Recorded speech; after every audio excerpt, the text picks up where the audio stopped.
പിതാവിൻ്റെയും പുത്രൻ്റെയും പരിശുദ്ധാത്മാവിൻ്റെയും നാമത്തിൽ ആമേൻ. എൻ്റെ പ്രിയപ്പെട്ടവരെ, ജൂൺ 24 ബുധനാഴ്ച. അമ്മേ പരിശുദ്ധ അമ്മേ, അമ്മേ പരിശുദ്ധമേ, ദൈവമാതാവേ, കൃപാസനത്തിലൂടെ ഞങ്ങളുടെ ദേശത്തിനും അമ്മ മധ്യസ്ഥം തേടി തന്ന എല്ലാ അനുഗ്രഹങ്ങൾക്കും കൃപകൾക്കും ഞങ്ങളിപ്പോൾ ഹൃദയം നിറഞ്ഞ നന്ദി പറയുന്നു. അമ്മേ പരിശുദ്ധമേ, ദൈവമാതാവേ, 2004 ഡിസംബർ 7 ഉച്ചകഴിഞ്ഞ് 2:30 കൃപാസനത്തിൽ സംഭവിച്ച അമ്മയുടെ പ്രത്യക്ഷപ്പെടലിനെ കുറിച്ച് തിരുസഭയ്ക്ക് സമർപ്പിച്ചിരിക്കുന്ന പഠനരേഖകളുടെ മേൽ സഭാത്മകമായ പഠനം ആരംഭിക്കുവാൻ ഞങ്ങൾ പ്രാർത്ഥിക്കുന്നു. അമ്മേ പരിശുദ്ധമേ, ഭൂസ്വർലോകങ്ങളുടെ രാജ്ഞിയായ അങ്ങേയ്ക്ക് ഭൗമസംരക്ഷണത്തിനായി പ്രപഞ്ചപ്രകൃതിയെ തിരുസഭ പ്രതിഷ്ഠിക്കുവാൻ ഈ പ്രത്യക്ഷീകരണം വഴി ഇടയാക്കണമേ. പരിശുദ്ധമേ, ജപമാല മാതാവേ, സകല കൃപാസനം പ്രാർത്ഥനയോടും ചേർത്ത് ഞങ്ങളിപ്പോൾ പ്രാർത്ഥിക്കുന്ന ഈ കുടുംബത്തിന്റെ പ്രത്യേക നിയോഗം പറ മക്കളെ.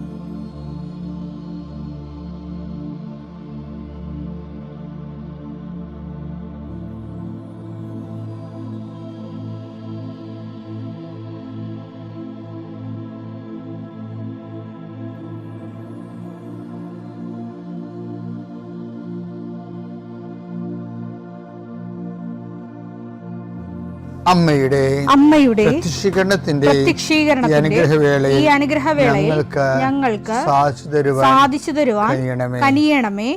ആമേൻ. വിശ്വാസ പ്രമാണം. സർവശക്തനായ പിതാവും ആകാശത്തിന്റെയും ഭൂമിയുടെയും സൃഷ്ടാവുമായ ദൈവത്തിൽ ഞാൻ വിശ്വസിക്കുന്നു. അവിടുത്തെ ഏകപുത്രനും ഞങ്ങളുടെ കർത്താവുമായ ഈശോമിശിഹായിലും ഞാൻ വിശ്വസിക്കുന്നു.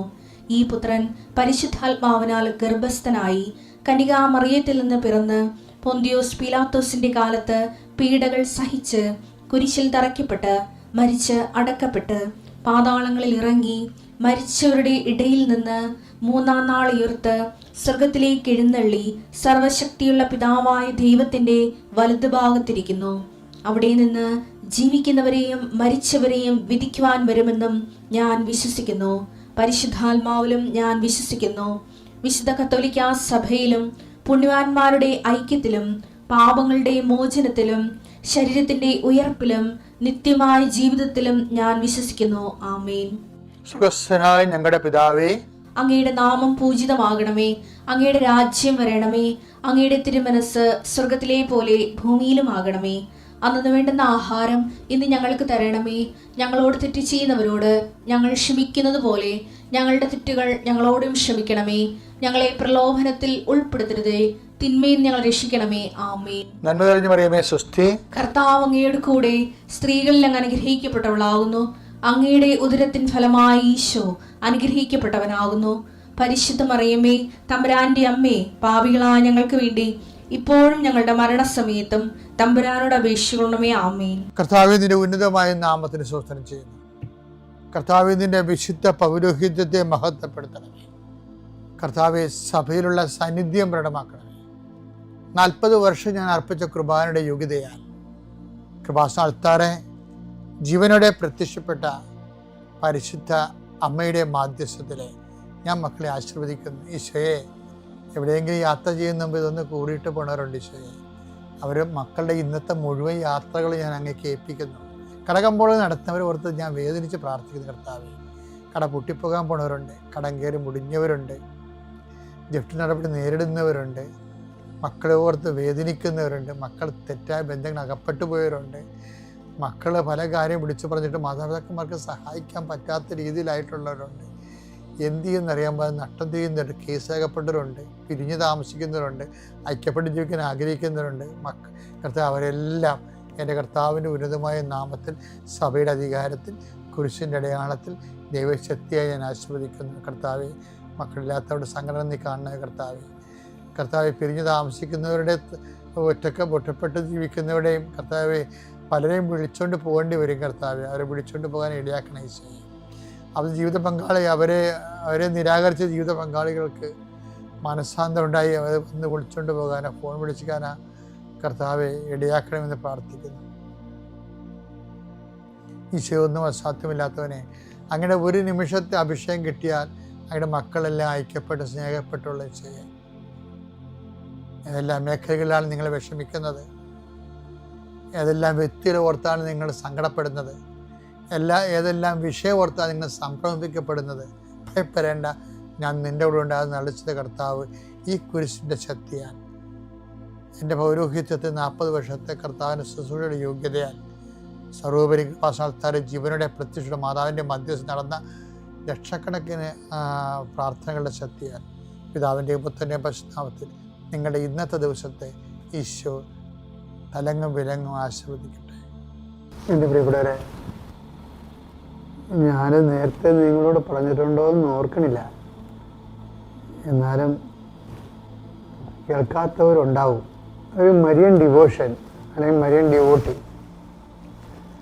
മാതാവിൻ്റെ വത്സല ഭക്തൻ അങ്ങനെ ഭക്ത, ഹെവി ഡ്യൂട്ടി ആയിട്ടുള്ള കാര്യങ്ങൾ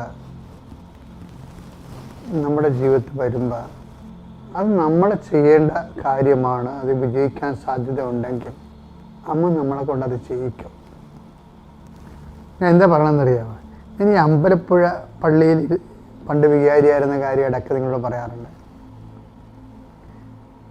അവിടെ ചെന്നപ്പോൾ ഉണ്ടായിരുന്ന ഒരനുഭവം എന്ന് പറയുന്നത്, അവിടെ അമ്പലപ്പുഴ നമ്മൾക്ക് വീട്ടുകാരൊക്കെ കുറവാണ്. അപ്പം അതുകൊണ്ട് പാവത്തുങ്ങൾക്കെല്ലാം വീട് വെച്ച് കൊടുക്കുന്നൊരു പ്രോജക്റ്റ് ഈ പീറ്റർ പിതാവിൻ്റെ കാലത്ത് ചെയ്തതാണ്. ഒരു 2 ഏക്കർ സ്ഥലം അവിടെ വാങ്ങിച്ച് അവിടെ 42 വീടുകൾ ചെയ്ത് വീടില്ലാത്തവർക്ക് ഒരു പുനരധിവാസ പദ്ധതി. അപ്പം അന്നിരുന്ന ആൾക്കാർ,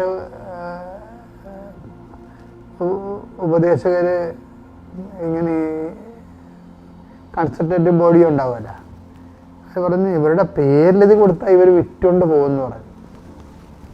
അതുകൊണ്ട് പിന്നെ ആരുടെയും പേരിൽ കൊടുത്തില്ല. കാരണം വീടില്ലാത്തത് കൊണ്ട് അവർക്ക് വീട് സ്ഥലമായി, പക്ഷെ അവരുടെ പേരിൽ കൊടുത്തില്ല. കാര്യം അവർക്ക് ഗവൺമെൻറ് ആനുകൂല്യങ്ങളൊന്നും കിട്ടണില്ല.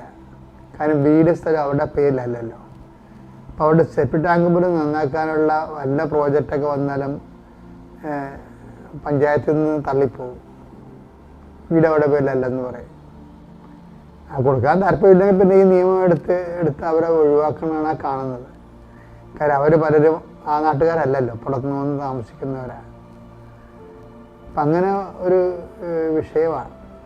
അപ്പം ഇവർക്ക് കൊടുക്കാതിരിക്കാനും പറ്റത്തില്ല, കൊടുക്കാനും പറ്റത്തില്ല. അങ്ങനെ ഈ 16 കൊല്ലം ഒരു കീറാമുട്ടി പോലെ കിടക്കേണ്ട സംഭവം. എനിക്ക് തോന്നിയത്, അപ്പം അന്ന് ഈ സാഹിത്യ അക്കാഡമിയിലൊക്കെ പഠിക്കണ കാലമാണ്. ഗവൺമെൻറ് എനിക്ക് സീനിയർ ഫെലോഷിപ്പ് തന്നിട്ട് അതിൻ്റെ പ്രോജക്റ്റ് ചെയ്യാൻ വേണ്ടി കേരള സാഹിത്യ അക്കാഡമി പഠിക്കുകയാണ്. അപ്പം അമ്പലപ്പുഴയിൽ നിന്ന് പോയി വരാൻ എളുപ്പമായിരുന്നു. അപ്പം ഞാൻ പോകുമ്പോഴൊക്കെ പള്ളി അടച്ചിട്ടേക്കും മാതാവ് അൾത്താരയിലാണ് ഇരിക്കുന്നത്. അൾത്താരയിൽ നിന്ന് നമുക്ക് നോക്കി കുറേ ദൂരമുണ്ട്. അത് കാരണം ഞാൻ എന്താ വെച്ചാൽ, എനിക്ക് പോകുമ്പോൾ അമ്മയോട് സംസാരിച്ചിട്ട് പോകാൻ വേണ്ടി ഞാൻ അവിടെ ഒരു പള്ളിയുടെ അകത്ത് തന്നെ, നമ്മൾ ആനവാദിക്ക് തന്നെ പള്ളിയുടെ അകത്ത് തന്നെ ഒരു ടേബിൾ ഇട്ടിട്ട് മാതാവിൻ രൂപം കൊണ്ട് അവിടെ വെച്ചിരിക്കുകയാണ് അകത്തറിയുന്നു. നമ്മൾ ചെയ്യുന്ന ഓരോ പ്രവർത്തനങ്ങളും അതിൻ്റെ ഭാഷ, അതിൻ്റെ ഭക്തിയുടെ ദൈവസ്നേഹത്തിൻ്റെ ഭാഷയെല്ലാം ദൈവം വളരെ റെവറൻസോടെയാണ് എടുക്കുന്നത് ശരിക്കും. എന്നുവെച്ചാൽ മാതാവിനെ ഞാൻ കാണുന്നു, ഞാൻ രാത്രിയാണത് വരുന്നതെന്നുണ്ടെങ്കിൽ രാത്രി അമ്മയടുത്ത് വന്ന് നിൽക്കുന്നു, അന്നത്തെ കാര്യം പറയുന്നു, നന്ദി പറയുന്നു, പോയി കിടന്നുറങ്ങുന്നു. രാവിലെ എവിടെയെങ്കിലും രാവിലെ വർക്കുണ്ടെങ്കിൽ അത് കഴിയുമ്പോൾ എവിടെയെങ്കിലും പോകണമെങ്കിൽ മാതാവിൻ്റെ അടുത്ത് പോയി ഒരു ദിവസം ഞാൻ കൊടിമരത്തിങ്ങനെ ഇങ്ങനെ ഇരുന്ന് കൊന്തേരിയപ്പോൾ മാതാവിൻ്റെ പള്ളിയുടെ വാക്കിലെ കൊടിമരത്തിന് മാതാവിനെ നോക്കിക്കൊണ്ട് അവിടെ അത് മാതാവതിരിപ്പുണ്ടല്ലോ ജെല്ല് തുറന്ന് കിടക്കുകയാണ്. കൊന്തയില്ലിക്കൊണ്ടിരിക്കുന്ന സമയത്ത് എൻ്റെ മനസ്സിൽ പറഞ്ഞു, ഈ കോളനിക്കാരുടെ കാര്യത്തിൽ സമാധാനം ഉണ്ടാകാൻ വേണ്ടി പ്രാർത്ഥിക്കുകയാണ്. സക്കറിയ 10:1 വസന്തവൃഷ്ടിയുടെ കാലത്ത് കർത്താവിനോട് മഴ ചോദിക്കുവിൻ. മഴക്കാർ അയക്കുന്നതും മഴ പെയ്യിച്ച് എല്ലാവർക്കും വേണ്ടി വയലിനെ ഹരിതപൂർണമാക്കുന്നതും കർത്താവാണ്. പതിനൊരു കാലവർഷം സമാധാനം ഉണ്ടാകുന്ന കേസ് അല്ലത്. പക്ഷെ എന്നോട് പ്രാർത്ഥിക്കാൻ പറഞ്ഞ കാരണം ഞാൻ പ്രാർത്ഥിക്കാൻ മാത്രമല്ല ഞാൻ ചെയ്തത് ഞാൻ ആ കൊടിമരത്തിൽ നിന്ന് ഒരു കൊന്ത ചൊല്ലി ഒരു 4 രഹസ്യം കഴിയുമ്പോൾ അവസാനത്തെ 10 രഹസ്യമുണ്ട്. 10 എന്ന് പറഞ്ഞ പറയില്ല, 5-ാം രഹസ്യം. 5-ാം രഹസ്യത്തിന് ഞാൻ മാതാവിൻ്റെ അടുത്ത് മുട്ടിലിഴഞ്ഞ് ചെല്ലും. ഞാനങ്ങനെ എത്ര കാലം ഇഴഞ്ഞ് ചെന്നിട്ടുണ്ടെന്ന് അറിയത്തില്ല. കുറേ നാളൊക്കെ ഇഴഞ്ഞ് ചെല്ലുണ്ട്. 2 കൊല്ലമെങ്കിലും അത് ഇഴഞ്ഞ് ചെന്ന് കാണും. 2ാമത്തെ കൊല്ലം ഒരു ദിവസം ബിഷപ്പിനെ വിളിച്ച് പറഞ്ഞ് പെട്ടെന്ന് വരാൻ പറഞ്ഞു. ഞാൻ ചെന്നപ്പോൾ ഒരു ആധാരം എടുത്തുകാരൻ അവിടെ ഇരിപ്പുണ്ട്. അപ്പോൾ എന്നോട് സിബൻ പിതാവ് പറഞ്ഞ്, ഇത് ഉണ്ണിയാണ്, ഇയാൾക്ക് ആ ജനങ്ങൾക്ക് നിയമപരമായിട്ട് തന്നെ എന്ന സ്ഥലം അവർ വിട്ടുകൊണ്ട് പോകാത്ത രീതിയിൽ ക്ലോസ് വെച്ച് എഴുതാൻ കഴിയുമെന്ന് പറഞ്ഞു. അപ്പോൾ ഞങ്ങൾ പിതാവും ഞാനും കൂടി ഇയാളെ കൊണ്ട് അത് പറയിപ്പിച്ച് നോക്കി. അയാൾ എഫിഷ്യൻ്റ് ആധാരം എടുത്തുകാരനാണ്. അപ്പോൾ അത് നോക്കിയപ്പോൾ അവർക്ക് വിൽക്കാൻ പറ്റത്തില്ല. പക്ഷെ അവരുടെ പേരില്ല, സ്ഥലവും വീടും അവരുടെ പേരില്ല. അവർ പണം മുടക്കി അവരുടെ പേരിലാക്കുകയാണ്. അവർക്ക് വിൽക്കാൻ പറ്റില്ല. അത് നല്ല ക്ലോസാണ്. അതെനിക്ക് ഭയങ്കര ഇഷ്ടപ്പെട്ടായിരുന്നു. അപ്പോൾ ഞാൻ അവിടെ നിന്നില്ലേ, ഈ എല്ലാത്തിനും പോംവഴികളുണ്ട്. ശരിക്കും എല്ലാത്തിനും പോംവഴികളുണ്ട്. ഒരു വിതിൻ 2 ആഴ്ച കൊണ്ട് ആ പറമ്പുകളെല്ലാം അവരുടെ പേരിലാക്കി കൊടുത്തു. 2 ആഴ്ച കൊണ്ട്. അതായത് ഞാൻ അതിന് മനസ്സിലാക്കിയത്, വഴിയില്ലാത്ത ഒരു കാര്യമില്ല. പക്ഷെ നമ്മൾ ഇൻവെസ്റ്റ് ചെയ്യാൻ തയ്യാറാകണം. ഇൻവെസ്റ്റ് ചെയ്യണമെന്ന് വെച്ച് കഴിഞ്ഞാൽ നമ്മളേത് സീരിയസ് ആണ് ഈ വിഷയത്തിലെന്ന് ദൈവത്തിന് തോന്നണം. അല്ലാതെ ഒരു ചുമ്മാ ഈ ഒരു കാട്ടിക്കൂട്ടി ഇങ്ങനെ ഒപ്പിച്ചുണ്ടാക്കുന്ന രീതിയിലുള്ള തൊട്ടുകൂട്ടി പ്രാർത്ഥനകളില്ലേ, ഈ തൊട്ടുകൂട്ടി പ്രാർത്ഥനകളൊന്നും നമ്മുടെ യഥാർത്ഥ അതൊന്നും രജിസ്റ്റർ പോലും ആകത്തില്ല. ദൈവത്തിൻ്റെ മനസ്സിൽ രജിസ്റ്റർ ആകത്തില്ല ശരിക്കും.